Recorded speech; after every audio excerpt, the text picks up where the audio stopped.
नमस्कार दोस्तों, online classes में आप सबका स्वागत है। अपन ने सबसे पहले पढ़ा था परिपथ, क्लोज परिपथ, बंद परिपथ में या ऑन परिपथ में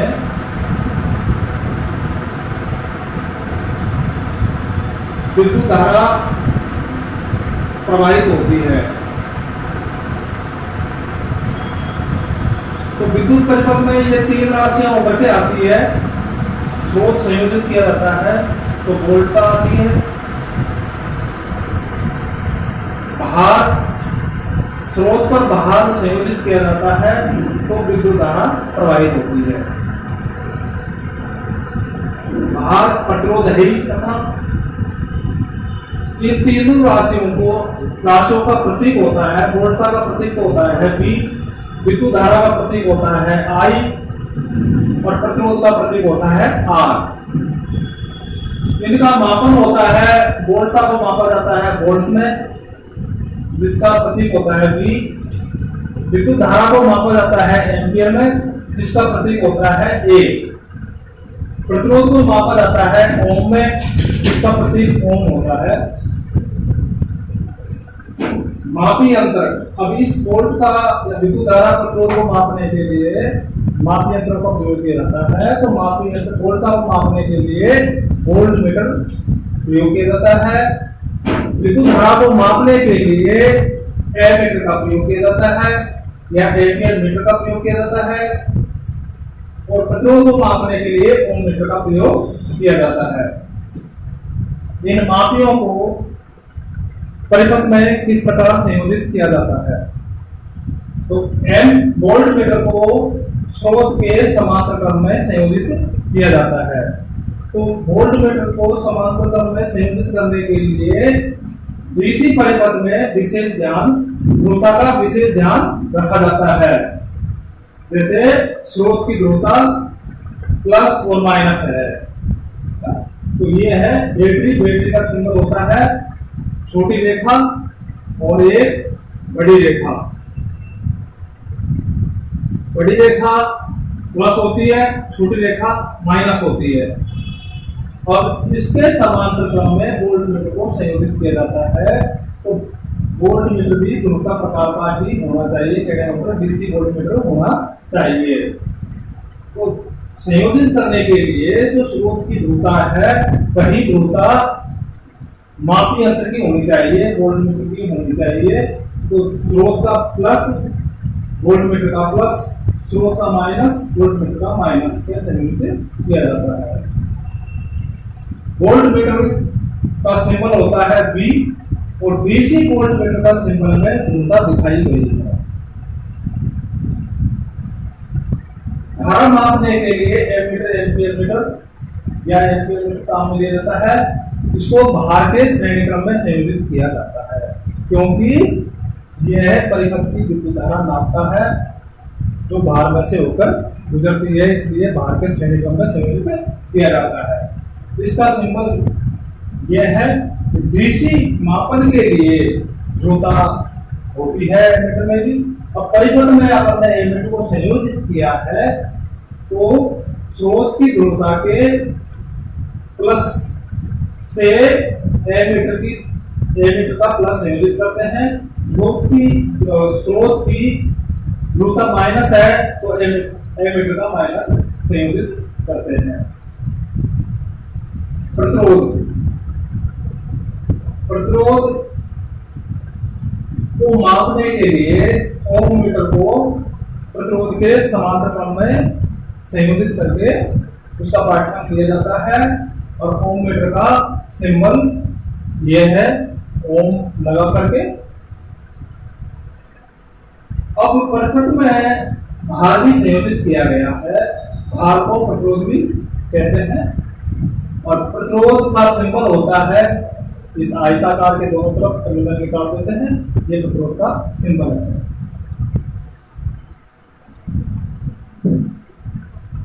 दोस्तों परिपथ में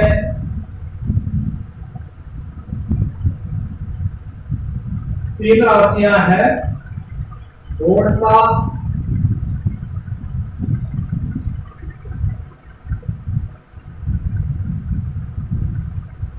को वोल्ट्स में मापा जाता है,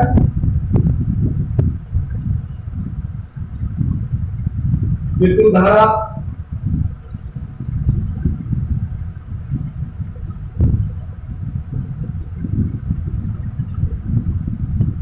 आई एम्पियर में,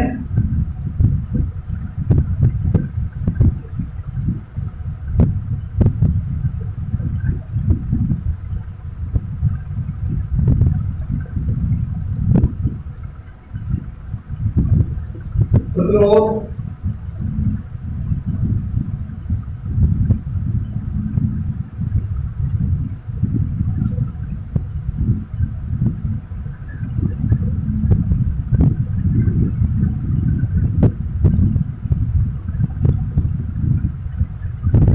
ओम में।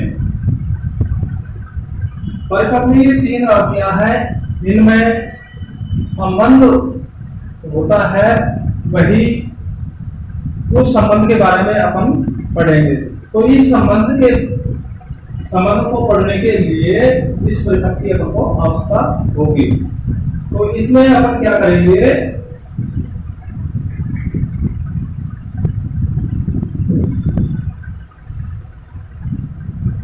भार या प्रतिरोध की आवश्यकता होगी।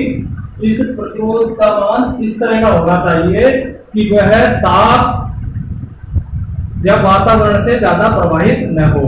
इसके लिए अपन कांस्टेंट का तार काम में लेते हैं।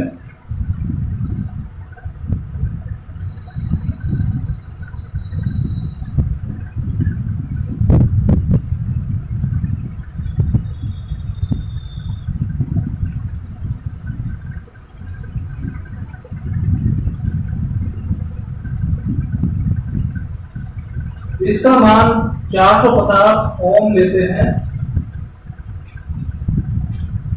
450 ओम, जो ताप से कम परिवर्तित होता है।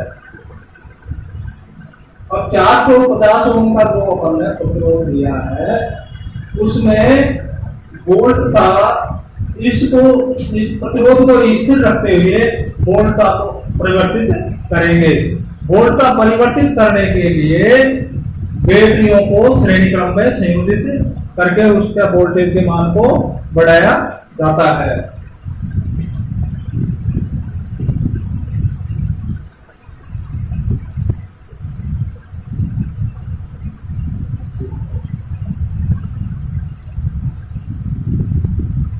सर्वप्रथम अपन लेते हैं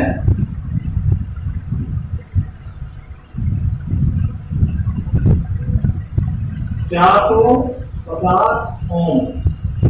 सर्वप्रथम अपन ने जो बैटरी है उसका विद्युत वाहक रखा अपन ने 4.5 वोल्ट।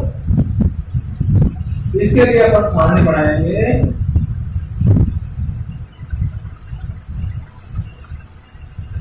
स्थिर प्रतिरोध पर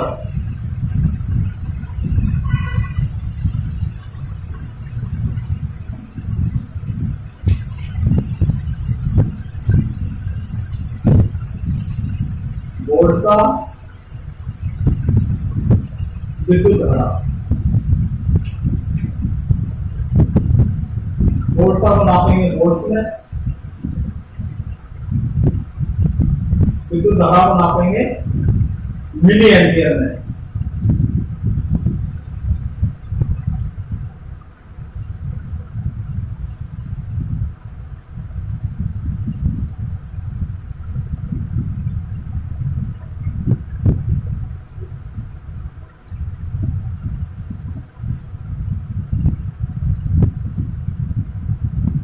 वोल्ट का मान रखा अपन ने 4.5 वोल्ट। तब धारा बहती है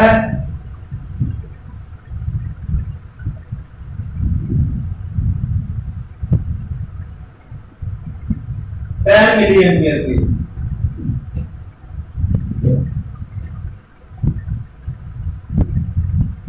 इस परिपथ में जब स्विच को ऑन किया जाता है तो 4.5 वोल्ट और 450 ओम पर पटक में धारा बहेगी 10 मिली एम्पियर।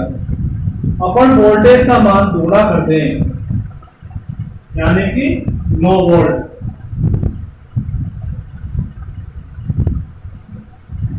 प्रतिरोध अपना क्या है, स्थिर।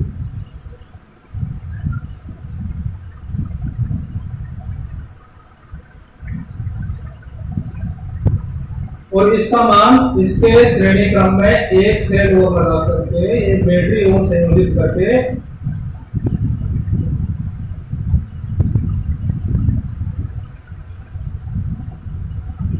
9 वोल्ट कर दिया।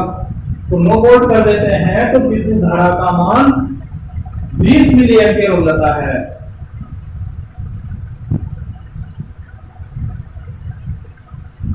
वोल्ट का मान अपन एक बैटरी और संयोजित करके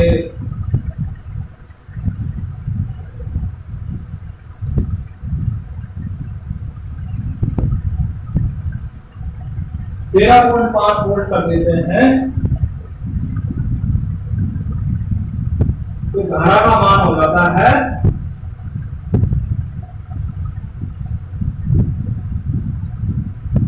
20 मिली एम्पियर।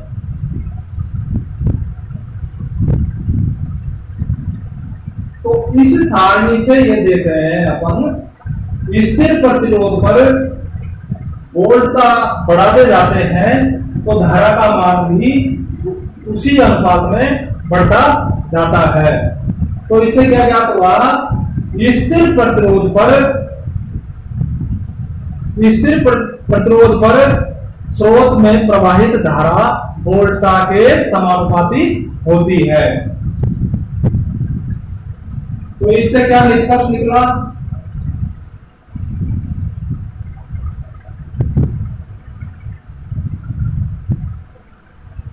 स्थिर प्रतिरोध पर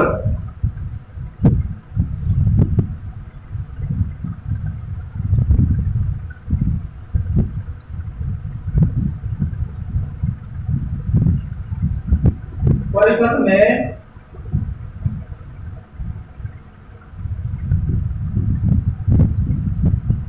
प्रवाहित धारा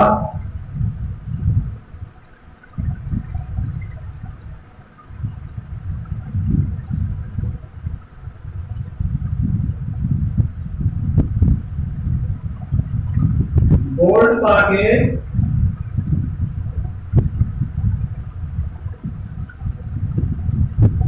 समानुपात में बढ़ती है।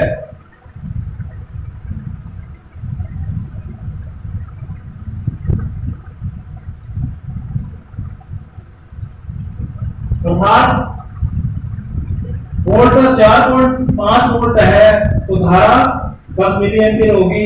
वोल्ट का मान दोगुना कर देंगे तो धारा का मान भी दोगुना हो गया। वोल्ट का मान तिगुना कर देंगे तो धारा का मान भी प्राथमिक धारा से तिगुना हो जाता है। ये हो गया अपना पहला संबंध स्थापित हो गया। अब आगे बढ़ेंगे।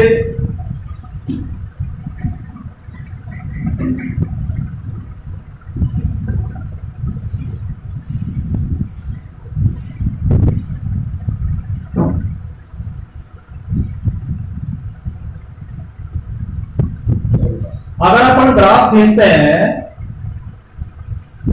स्थिर प्रतिरोध पर ग्राफ खींचते हैं वोल्टता और धारा में, तो वो किस तरह का होगा,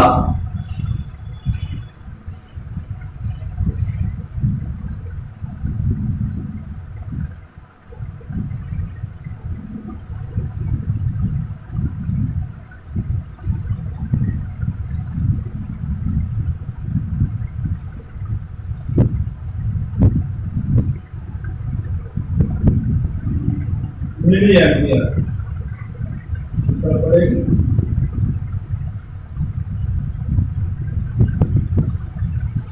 वोल्ट्स में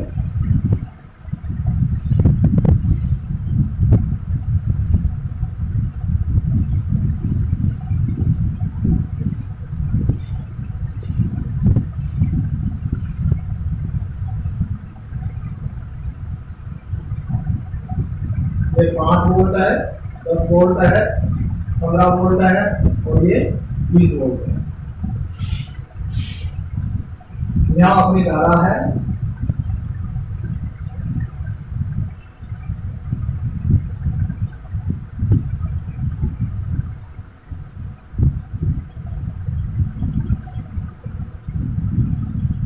ये अपनी 10 मिली एम्पियर है, ये 20 मिली एम्पियर है, ये 30 मिली एम्पियर है, ये 40 मिली एम्पियर है।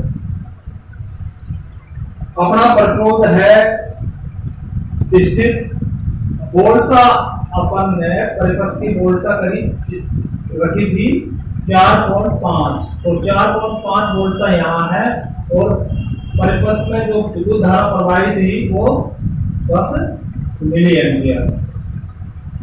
अपन ने वोल्टता का मान दोगुना कर दिया, यानी कि लाइन वोल्टेज कर दिए 4.4, तब विद्युत धारा का मान रहा था 20 मिली एम्पियर। तो ये 9 है और यहाँ 20 मिली एम्पियर विद्युत धारा है।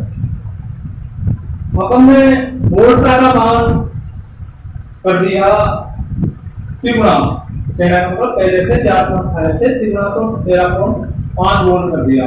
तब विद्युत धारा प्रवाहित हुई इसमें 30 मिली एम्पियर। 13.5 यहाँ है और ये 30 मिली एम्पियर विद्युत धारा प्रवाहित। तो ये कर्व देख रहे हैं अपन, ये स्टेट में है और ये वोल्ट जो विद्युत धारा प्रवाहित हो रही है वह पूर्णता के समानुपात में हो रही है। ये कब हो रही है? जब स्थिर प्रतिरोध है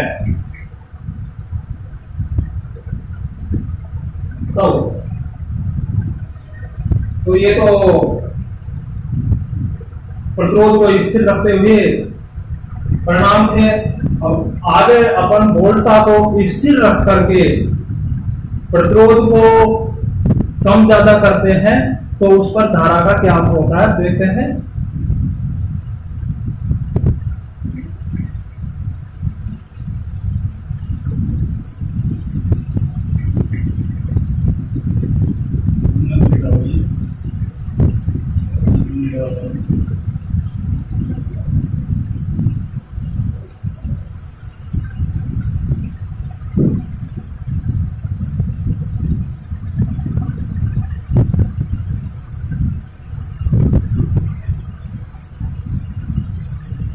धारा और प्रतिरोध में संबंध स्थापित करने के लिए अपन वोल्टता को स्थिर रखते हैं। स्थिर वोल्टता, इसके लिए प्रतिरोध के मान को 450 से 1800 तक परिवर्तित करते हैं।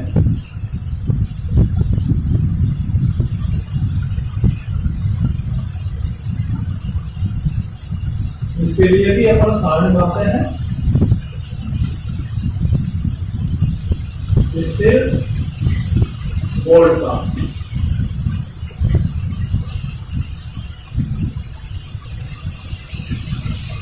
प्रतिरोध,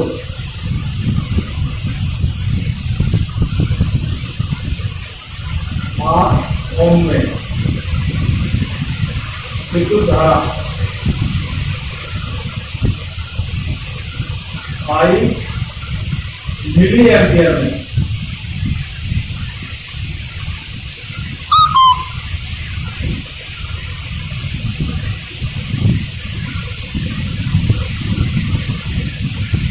अपन ने 450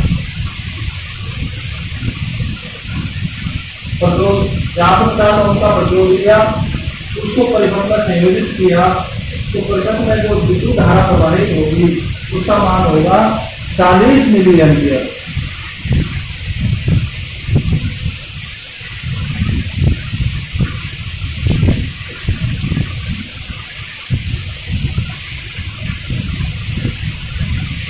प्रतिरोध के मान को दुगुना कर देते हैं। प्रतिरोध के मान को अपन ने दुगुना कर दिया, मतलब 900 ओम कर दिया। तो 900 ओम संयोजित करने पर परिपथ में विद्युत धारा प्रवाहित होगी वो 20 मिली एम्पियर होगी।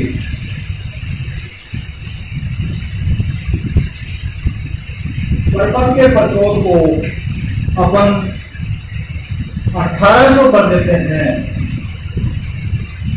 1800 ओम कर देते हैं, तो परिपथ में विद्युत धारा प्रवाहित होगी 10 मिली एम्पियर। 10 मिली एम्पियर विद्युत धारा प्रवाहित। तो इस सारणी से यह निष्कर्ष निकलता है स्थिर वोल्टता पर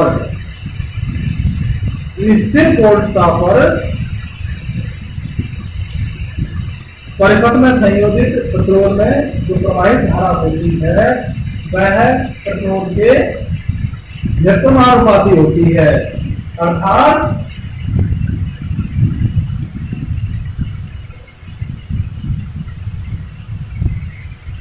प्रतिरोध को दुगुना कर देते हैं तो धारा का मान आधा हो जाता है। प्रतिरोध को अगर चौगुना कर देते हैं तो धारा का मान 1/4 रह जाता है।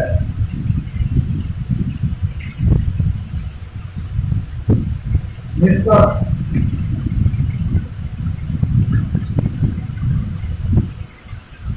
स्थिर वोल्टता पर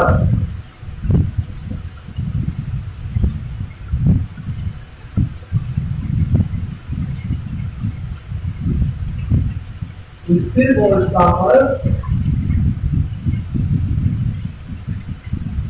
परिपथ में प्रवाहित धारा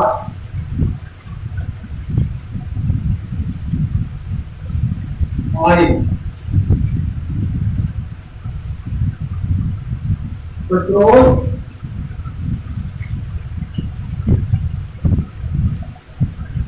आर के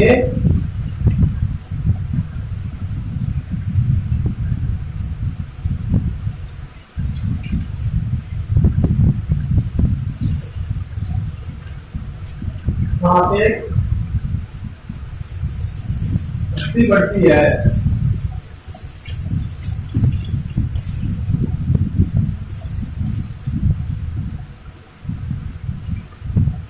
अर्थात प्रतिरोध का मान दुगुना कर दिया जाए,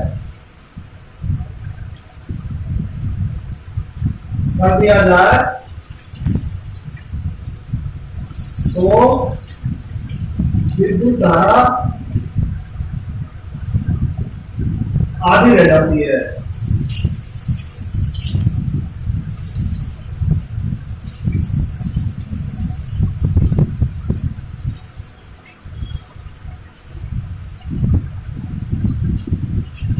अर्थात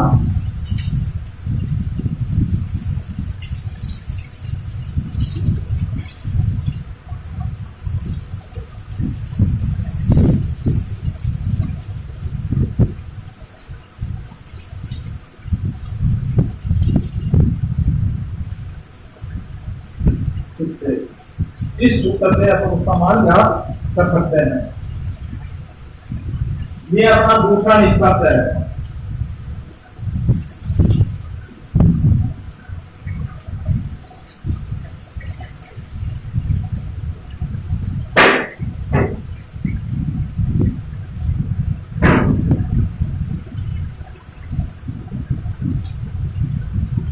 प्रथम निष्कर्ष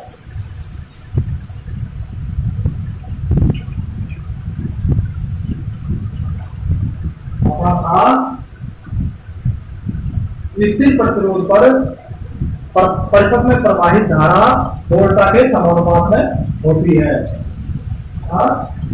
V समानुपाती I, V बराबर I R, I बराबर V अपॉन R।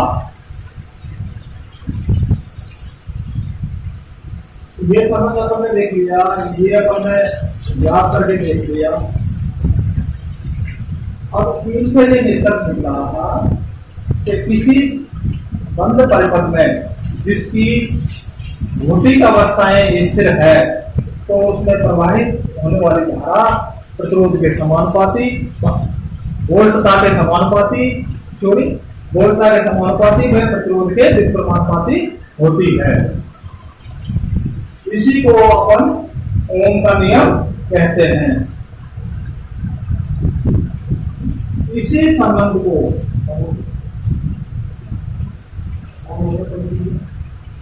ओम का नियम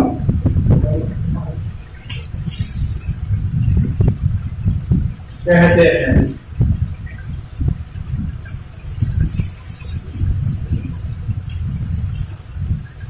बच्चों अब आगे देखो, ओम के नियम में 3 राशियां हैं, I, V और R। इसको एक त्रिभुज का रूप दे दिया गया है तीनों राशियों को।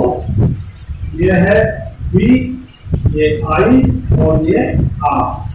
यहाँ V है वोल्टेज, I है